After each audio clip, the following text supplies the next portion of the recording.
Telugu మ్యాట్రిమోనీకి thanks చెప్పాలి. 26 ఏళ్ల క్రితం ఇదే తెలుగు మ్యాట్రిమోనీ ద్వారానే వేళమ్మకి పెళ్లి చేశాం. పెళ్ళంటేనే తెలుగు మ్యాట్రిమోనీనే. రంగారెడ్డి జిల్లా షాబాద్లో 6గురిని హత్య చేసిన హంతకుడు రాజ్ కుమార్ కోసం పోలీసులు ముమ్మరంగా గాలిస్తున్నారు. నిందితుడి కోసం 4 రాష్ట్రాల్లో గాలింపు చర్యలు చేపట్టారు. కొత్తూరు మండలం చేగూరు వద్దే కారు వదిలేసి పారిపోయాడు రాజ్ కుమార్. అతడి అలవాట్లు, రెగ్యులర్గా ఎక్కడికి వెళ్తాడన్న దానిపై పోలీసులు ఆరాధిస్తున్నారు.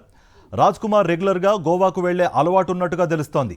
మద్యం, గంజాయికి రాజ్ కుమార్ బానిసగా మారినట్లు గుర్తించిన పోలీసులు గంజాయి మత్తులోనే 6గురిని హత్య చేసినట్లు భావిస్తున్నారు. హత్యలకు ఎవరైనా సహకరించారా అనే కోణంలోనూ దర్యాప్తు ప్రారంభించారు. పరారీలో ఉన్న రాజ్ కుమార్ ఆచూకీ తెలిపితే 2 లక్షల బహుమతి ఇస్తామని ప్రకటించారు పోలీసులు. 6గురిని హత్య చేసిన ఘటన రాష్ట్ర వ్యాప్తంగా తీవ్ర సంచలనం సృష్టిస్తోంది. తీవ్ర విషాదం, ఉద్రిక్తతల నడుమ మృతుల అంత్యక్రియలు పూర్తి కాగా గ్రామంలో ఇంకా విషాద ఛాయలు అలుముకున్నాయి. ఇదిలా ఉండగా గతంలో నమోదైన పోక్సో కేసులో పోలీసులు సమయానికి కఠిన చర్యలు తీసుకుని ఉంటే ఈ దారుణం జరిగి ఉండేది కాదని స్థానికులు తీవ్ర ఆగ్రహం వ్యక్తం చేస్తున్నారు.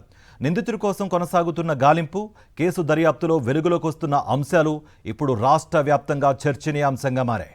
ఇదే అంశానికి సంబంధించి మరింత సమాచారం మా ప్రతినిధి విక్రమ్ అందిస్తారు. Vikram, Raj Kumar tracing and tracking ఎంతవరకు వచ్చింది?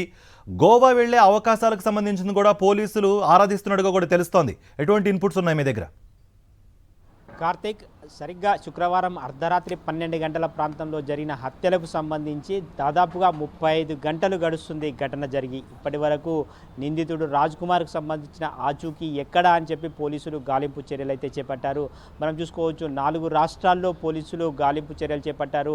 అందులో ప్రధానంగా అతనికి ఉన్న అలవాట్లకు సంబంధించి కూడా పూర్తి స్థాయి వివరాలను పోలీసులు సేకరిస్తున్నారు. ప్రధానంగా గోవా తరచుగా వెళ్లే అలవాటున్న రాజ్ కుమార్కు సంబంధించి గోవా ఏమైనా వెళ్ళాడా అన్న కోణంలో కూడా పోలీసులు దర్యాప్తు చేస్తున్న పరిస్థితి ఉంది. రాజ్ కుమార్ హత్య జరిగిన తర్వాత చేగూరులో, కొత్తూరు మండలం చేగూరు వద్ద కారు వదిలిపెట్టి వెళ్ళిపోయారు. ఆ కారు కూడా అద్దెకు తీసుకొచ్చిన ఓనర్కి సంబంధించిన వ్యక్తిని కూడా పూర్తి స్థాయి వివరాలను సేకరించారు. రాజ్ కుమార్కు కారు ఎందుకోసం అద్దెకిచ్చారు, హత్యకు సంబంధించి పూర్తి ముందస్తు సమాచారం ఏమైనా ఉందా అన్న కోణంలో కూడా కారు ఓనర్ను ప్రశ్నించడం జరిగింది. క్యాజువల్గానే కారు అద్దెకిచ్చినట్లు షాద్నగర్కు చెందిన కారు ఓనర్ అయితే చెప్తున్న పరిస్థితి ఉంది. కారు ఓనర్ను కూడా పోలీసులు విచారించారు. అయితే కారు చేగూరులో వదిలిపెట్టిన రాజ్ కుమార్ ఎక్కడికి వెళ్ళాడు అన్న దానిపై పోలీసులు ఆరా తీస్తున్నారు. అయితే హత్యలు జరిగిన తర్వాత చూసుకుంటే తల్లిదండ్రులకు ఫోన్ చేసి తాను కూడా చనిపోతున్నట్లు చెప్పారు రాజ్ కుమార్.